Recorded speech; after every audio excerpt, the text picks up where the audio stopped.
Hi, boys and girls. This is Father Ron, and I'm in my dining room. And on my dining room table is something that is an old family custom. It's a Germanic tradition. It's called the egg tree.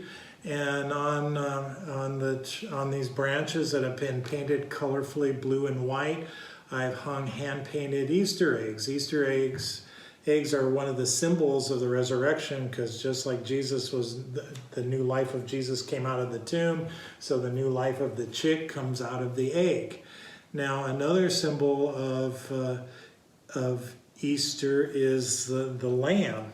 And Jesus became like the Passover lamb that was sacrificed, but gave new life to the community.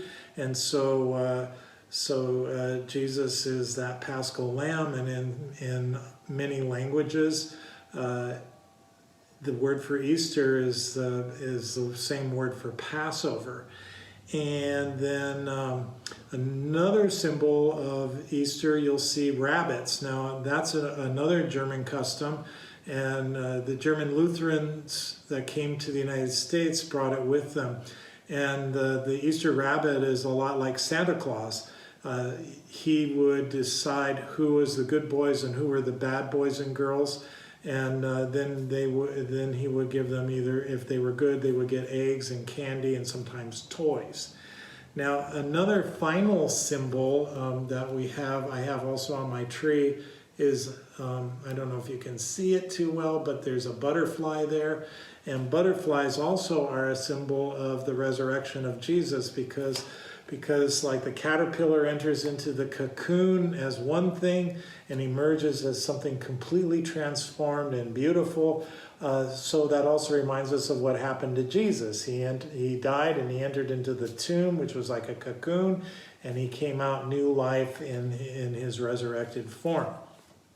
Now, I want to share with you a story that's called Butterflies Under Our Hats.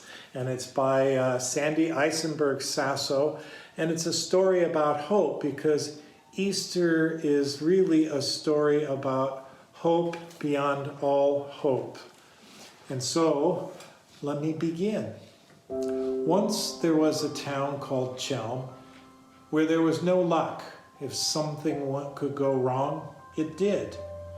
The roofs of the houses always leaked. The sidewalks were cracked. The gardens grew only weeds. Nothing was ever right. Some people said luck comes and goes, but in Chelm's case, it never came, it only went.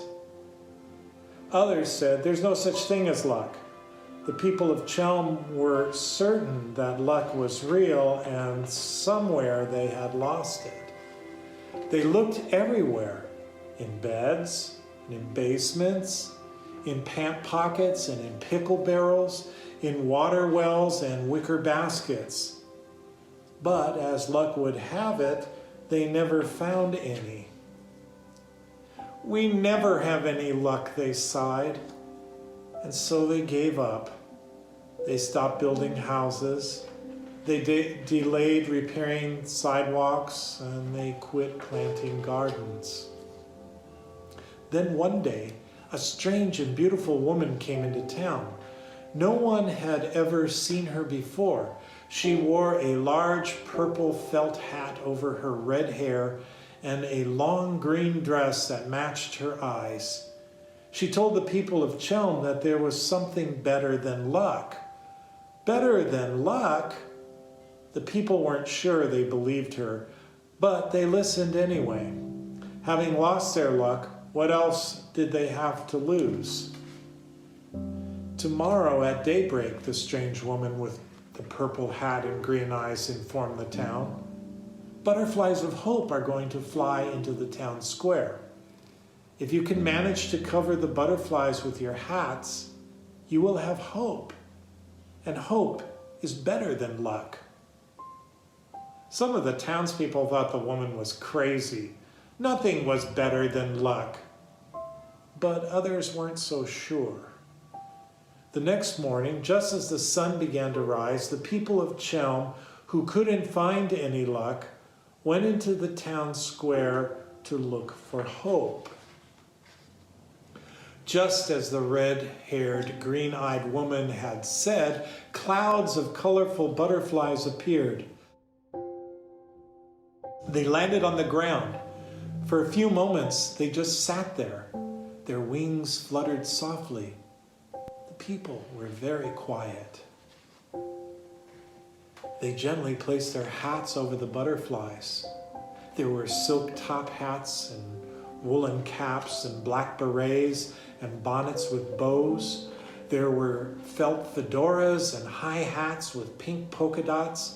There were fancy fur hats and silly straw hats with feathers, all covering the town square. "We have it," they all exclaimed. "Now we have hope." But just as they said those words, it began to rain. The drizzle became a downpour, and suddenly the people needed their hats.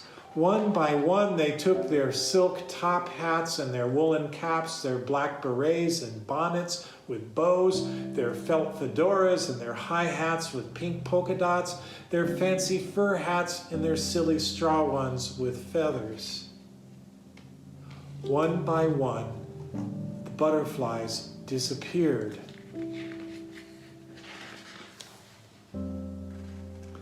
They watched as the last person lifted his hat and the very last butterfly flapped its wings and rose into the sky.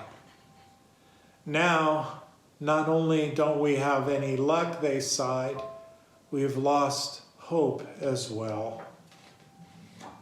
At that very moment, the red-haired, green-eyed woman appeared once again. Her large, brimmed purple felt hat collected the raindrops and kept her hair dry. "Look under your hats," she whispered. The people were puzzled. They had seen the butterflies vanish into the clouds. They were certain that there was nothing under their hats, nothing under their black berets and bonnets with bows. The butterflies were gone, and with them their last hope. As quickly as the rains had come, they stopped. The people lifted their hats, their fancy fur hats and their silly straw ones with feathers, and looked inside. Just as they had thought, there were no butterflies. "Look," they showed the mysterious woman. "Nothing. There is nothing under our hats." "Look again," she whispered, and then disappeared. The people looked under their hats, under their felt fedoras and high hats with polka dots. They could hardly believe it. The butterflies had gone, but they had left a trace of something, a fine, faint powder. They saw it, the trace of the vanished butterflies. And that was all they needed, hope. The people of Chelm started building their houses, repairing sidewalks and planting gardens. Sometimes their roofs still leaked and their sidewalks still cracked, but now, not always, their gardens grew weeds, but they also grew flowers. The people of Chelm no longer looked for luck. They had found something much better, and it was there all along, right under their hats. The end. You know, hope is what our celebration of the resurrection is all about. And whenever we have unexplainable hope that things are going to be better and going to be better for us all, then we are believing in Jesus and his resurrection.